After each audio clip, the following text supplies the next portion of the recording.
Hello hello tout le monde, j'espère que vous allez bien. Je suis contente de vous retrouver aujourd'hui pour faire le budget prévisionnel pour le mois de juillet. Donc ce mois-ci, pas grand chose de particulier. Je vais être en congé, mais puisque je ne pars pas en vacances, il n'y a pas de budget vacances à prévoir, à organiser. Donc ça ne va pas impacter le budget course.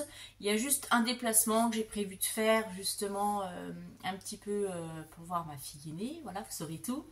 Donc il y a le budget carburant un petit peu en conséquence. Mais je ne vais pas tout prendre sur le budget carburant. Vous allez voir, je vais vous expliquer. Et puis, qu'est-ce qu'il y a d'autre? Des trois petites choses. Donc ce que je vous propose, c'est qu'on passe tout de suite sur le bureau et on va faire le budget ensemble.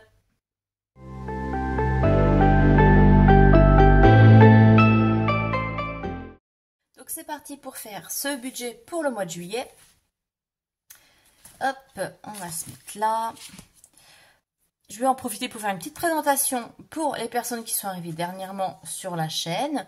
Donc moi je me présente, c'est Laetice. Je suis maman de 3 enfants. Les plus grands sont partis de la maison. Donc il me reste ma petite dernière, mon ado de 16 ans. Je suis maman solo. Donc je perçois une pension alimentaire pour ma fille. Et puis j'ai un emploi à temps plein.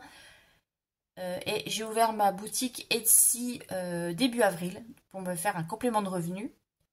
Pour l'instant, vous ne verrez pas encore les revenus sur mes budgets puisque j'ai 2 comptes séparés. Donc mon compte personnel et un compte que j'ai ouvert pour ma boutique. Et sachant que je fais des envois aussi physiques, pas que des produits à télécharger. Eh bien, j'ai des frais de fourniture, papier, frais postaux, etc. Donc tout ça, ça reste sur mon compte pro. Pareil pour mes cotisations URSSAF, etc. Donc ça, c'est bien différencié. Et en fin de mois, si j'arrive à me dégager un petit quelque chose, je le verse sur mon compte perso. Pour l'instant, ça n'a pas encore été le cas parce qu'il faut le temps que je trouve mon fonctionnement et que je vois au niveau de mes charges fixes combien je dois laisser sur le compte. Donc pour l'instant, comme j'ai pas envie de devoir piocher dans mon compte perso, tout reste sur le pro. J'espère que c'est clair et je m'embrouille pas trop. Et puis vous verrez, en général, je vais fonctionner comme ça. Je me ferai le petit versement en fin de mois quand j'aurai payé mon URSSAF, etc. Voilà pour la présentation. Qu'est-ce que j'ai d'autre à dire? Je suis locataire, je ne suis pas propriétaire. Je suis locataire dans une petite ville, je prends mon véhicule pour aller travailler et comme c'est assez près, les frais d'essence sont pas vraiment importants. En général, 50 € pour le mois, c'est suffisant. J'ai aussi 2 jours de télétravail dans la semaine, ce qui permet vraiment d'alléger mon budget carburant. Si j'ai oublié des choses et que vous avez d'autres questions à me poser sur ma situation personnelle, n'hésitez pas à me poser des questions. Peut-être que je ne pense pas à tout. Voilà. Bon, écoutez, c'est parti, on va faire le budget mensuel. Je m'y suis penchée ce week-end. D'habitude, j'arrive à le faire déjà un petit peu à partir du 15 du mois. Mais là, ce mois-ci, ça a défilé, j'ai pas vu le temps passer. Mais bon, il est fait. J'espère que je vais arriver à boucler tout ça et à respecter ce qui est prévu. Alors, budget mensuel pour le mois de juillet. Donc, on va mettre en revenu déjà le salaire qui est de 1635. Ensuite, j'ai la CAF. Donc, la CAF, c'est la prime d'activité qui est de 51 €. Et la pension, donc pour ma fille, qui est de 292. Ce qui nous fait un total de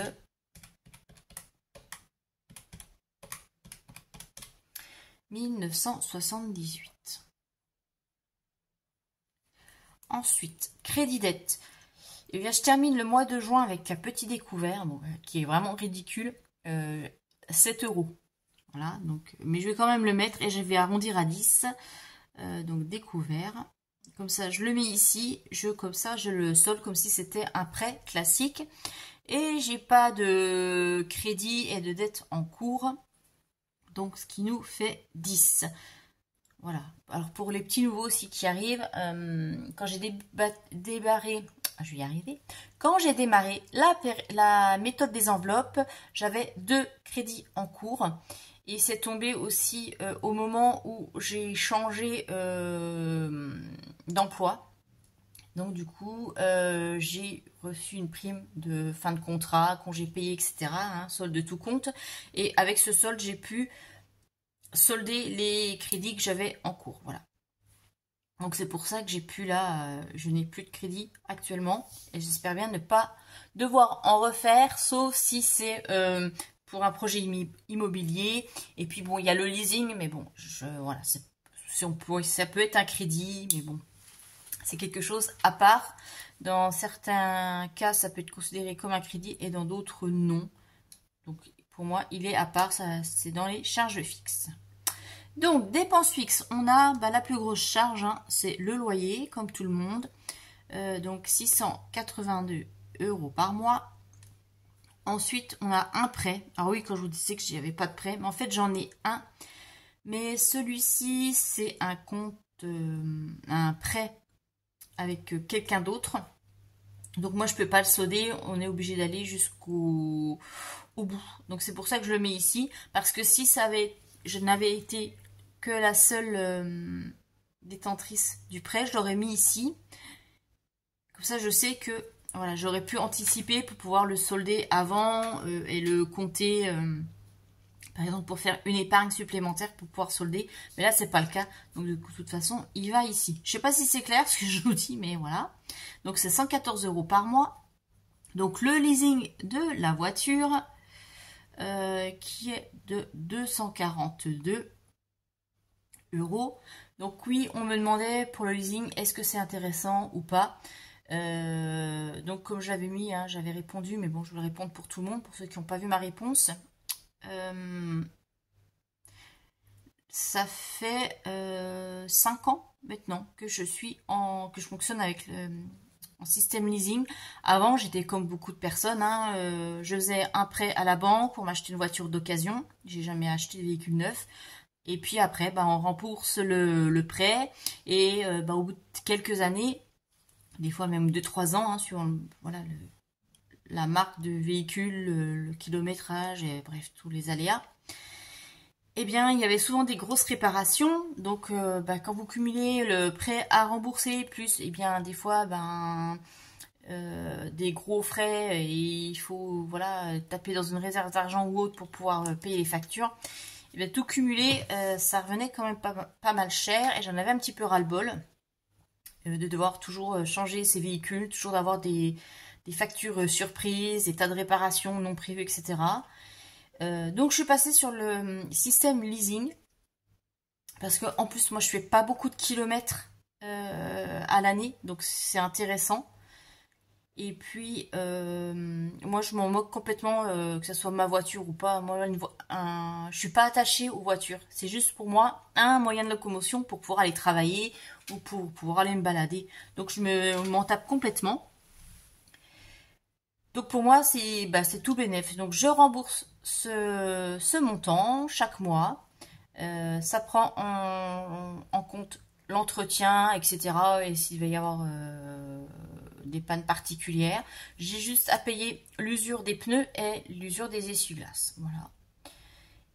Et au bout de 3 ans, je ramène le véhicule et je repars sur un autre modèle ou un autre véhicule neuf. Donc du coup, en fait, je suis tout le temps avec un véhicule neuf. Je n'ai pas comme ça de problème de panne, etc. C'est intéressant aussi parce que je suis quelqu'un de soigneux avec mes voitures à chaque fois. J'ai pas de rayures ni rien, je fais vraiment très attention. J'ai toujours fait attention à mes voitures. Donc j'ai pas de mauvaises surprises au bout des 3 ans parce que voilà, ils font le tour du véhicule et ils peuvent décoter parce que par exemple un petit choc, ça va être 500 € en moins, etc. Et des fois il faut redonner quelque chose ou si on repart sur un autre véhicule, il va falloir donner un petit peu plus. Bref, moi pour l'instant, c'est mon deuxième véhicule, mais j'ai pas eu de soucis avec ça. Donc voilà, pour moi, c'est avantageux. Après, c'est ce que je dis, c'est vraiment du cas par cas. Il faut voir, vous, quel est votre rapport aux voitures. Et puis, si vous êtes soigneux, pas soigneux, etc. Ou les gens aussi qui montent avec vous dans la voiture. Donc, si vous avez des enfants en bas âge et qu'il y a souvent, je sais pas, il peut y avoir, ils peuvent boire du jus de fruits, que les jus de fruits tachent les sièges, etc. Ça va être peut-être un petit peu moins intéressant. Bref. Voilà pour ma réponse sur les leasing. Ensuite, allez, on passe au gaz. Donc, gaz, c'est 93 €, donc je suis mensualisée. Électricité, c'est 31. J'ai l'assurance, donc c'est assurance habitation et voiture, qui est de 56. Internet, c'est 16 €, oui. Alors je paye pas cher parce que je suis en fibre et c'est un fournisseur local, donc les prix sont pas très élevés. Le téléphone, pour moi, c'est 15. Et le tel pour Lily, c'est 16. Alors, il y a moins cher, hein, j'avais comparé, je vous l'avais dit, je crois, le mois dernier. J'ai comparé, mais au niveau des gigas, c'est moins intéressant que ce que j'ai moi, actuellement. Donc, pour l'instant, bah, je ne change pas, je garde comme ça. La cotisation du compte bancaire, c'est 13 € par mois. Et Netflix, on est à 11. Puisque moi, j'ai l'abonnement un seul écran. Et ce qui nous fait en charge fixe 1289. Voilà. On passe au virement permanent. Alors, j'ai déjà le virement vers mon LEP qui est de 40 € par mois et qui va me permettre d'alimenter, vu que j'ai terminé d'alimenter mon fonds d'urgence. Maintenant, on va être sur le fonds pour les loyers d'avance. Ensuite, j'ai le livret. J'ai un autre livret. Dessus, je verse 10 €. C'est pour faire une enveloppe. J'appelle ça prévoyance d'essai. Mais c'est pour me faire une petite enveloppe pour que mes enfants puissent payer les frais funéraires. Et là, on est à... Ça nous fait un total de 50 € par mois. Dépenses variables. Ici, c'est tout ce qui va être payé par carte en général. Ce que je paye en CB. Donc, on a le carburant parce que j'ai pas de station où je peux payer en espèces. Donc, j'ai pas le choix que de payer en carte. Et là, ça augmente ce mois-ci. Je prévois 100 € parce que, comme je vous le disais, j'ai un déplacement prévu. Au niveau du carburant, j'ai calculé, il me faut compter 200 €. Donc, je vais prendre 100 € sur mon budget classique. Et il y aura 100 € que je prendrai sur le budget vacances d'été. C'est pas très grave si je prends 100 € pour le carburant. Je pense que d'ici l'année prochaine, j'aurai le temps de toute façon de renflouer et puis de compléter mon enveloppe. Parce qu'actuellement, donc, il me faut 1500 € pour le budget vacances. Et là, j'en suis à 800, il me semble. C'est pour ça que je pars pas cette année. Et là, je prendrai 100 €, c'est pas grave. Vu que de toute façon, avec mes revenus complémentaires, je pourrais vite rembourser. C'est pas un souci. Et au mois de juillet, je vais avoir des frais de péage puisque j'ai fait un trajet, là, autoroute sur le mois de juin, c'est ça. Et comme moi, j'ai l'abonnement télépéage, c'est prélevé le mois suivant. Donc, en péage, on sera à 34 €. Normalement. Ce qui nous fait un total de dépenses variables de 134 €. Enveloppe. Là, c'est tout ce que je retire en espèces pour faire mon fonctionnement courant. Alors, on a déjà l'enveloppe course qui est à 320 € pour le mois, donc pour nous deux, pour ma fille et moi. On a une enveloppe d'hiver. L'enveloppe d'hiver, je mets 20 €. C'est le mini fonds d'urgence. Donc, si j'ai pas assez sur une des enveloppes ou un achat imprévu, je pioche dedans. C'est vrai que tous les mois, je m'en sers. Hein, je pioche dedans. Soit pour arrondir ou voilà, il y a toujours un petit truc imprévu. L'enveloppe loisir qui est de 30 € puisque chaque début de mois, on se fait un fast-food avec ma fille. Donc, on pioche là-dedans. Et c'est vrai que maintenant, ça monte vite. Hein, il y en a pour pratiquement 30 € à chaque fois. Avant, j'étais à 20 € et ça suffisait pas. Donc maintenant, je vais augmenter celle-ci. On a l'argent de poche. Argent de poche pour ma fille, donc c'est 10 euros. Alors oui, vous allez me dire, ça fait pas beaucoup, mais bon, bah, c'est calculé en fonction de mes revenus. Et sachant qu'elle a un abonnement déjà de téléphone de 16 euros, bah, ça lui fait pour elle 26 euros par mois. Je trouve, bon, ça va quoi. Je peux pas faire mieux pour l'instant. Et c'est mieux que rien. Je sais qu'en discutant autour de moi, je sais qu'il y a plein d'ados qui n'ont pas du tout d'argent de poche. Donc voilà. Les tisses, ça, c'est ma petite enveloppe. Pour me faire plaisir. En général, c'est pour m'acheter un truc au food truck le midi. Ou pour aller boire un verre avec les copines. Sachant que là, je vais être en vacances. Je ne sais pas si je vais l'utiliser, on verra. Je vais essayer de ne pas l'utiliser, ce serait pas mal. Mais c'est vrai que des fois, je pense pas... Enfin, je pense pas. J'ai pas de quoi faire une gamelle pour le midi. Il n'y a pas assez de reste. Du coup, je prends un truc au food truck. Mais là maintenant il fait beau, il y a les salades, donc je devrais pouvoir préparer des choses. Et pas avoir besoin de prendre au food truck, ça nous fera toujours 20 euros d'économiser que je pourrais mettre dans des épargnes en fin de mois. Alors ce qui nous fait un total de 320 plus, hop, 400 euros. Voilà, 400 euros pour mes enveloppes. On va regarder le solde pour voir combien on mettra dans les épargnes. Donc, hop, 1970 moins mes 10 de découvert, moins 1289 de charge, moins 50 euros, moins 134, moins 400, il reste 115. Donc 110. Donc dans les épargnes, je vais pouvoir mettre 110 euros là au mois de juillet.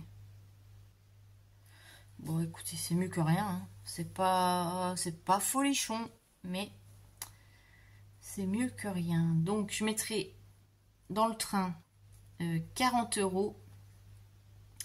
Noël, on mettra 20 euros. Et puis, donc on va mettre, il restera 50. Les anniversaires, il y aura 10.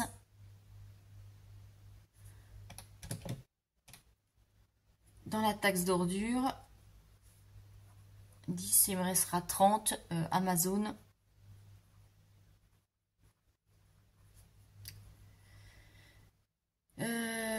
Bah voilà, hein, il va rester. Combien je vous ai dit? Je l'avais noté, mais moins 30. Il restera 25, donc il restera 20 euros. Je pense que je mettrai dans les vêtements pour moi. Voilà. Je suis en train de réfléchir en même temps parce que vu que je change mon fonctionnement, que je vais plus faire je vais plus fonctionner en épargne classique, mais avec les défis. Mais bon, je vous montrerai tout ça quand je ferai le remplissage. Je réfléchissais en même temps, mais oui, ça ira. Donc, on fait 110 et il restera 5 euros sur le compte normalement. Bon, bah écoutez, ça a l'air pas trop mal comme ça. On verra. Je sais pas, je suis pas trop confiante là pour ce mois de juillet au niveau du budget. Ouais, bah, écoutez. Bah vous dites-moi un petit peu si vous avez fait votre budget, si vous partez en vacances, comment vous fonctionnez pour le budget vacances. Est-ce que tout est pris sur un budget que vous avez déjà prévu? Ou est-ce que vous faites moitié-moitié? Racontez-moi tout ça dans les commentaires. Et puis, on se retrouve donc ce week-end pour faire le bilan de la semaine et le bilan du mois. Et je vous montrerai, du coup, j'en profiterai pour vous montrer mon classeur des défis. Je vous fais de très gros bisous et je vous dis à samedi. Oui, à samedi. Allez, bisous, bisous. Bye, bye.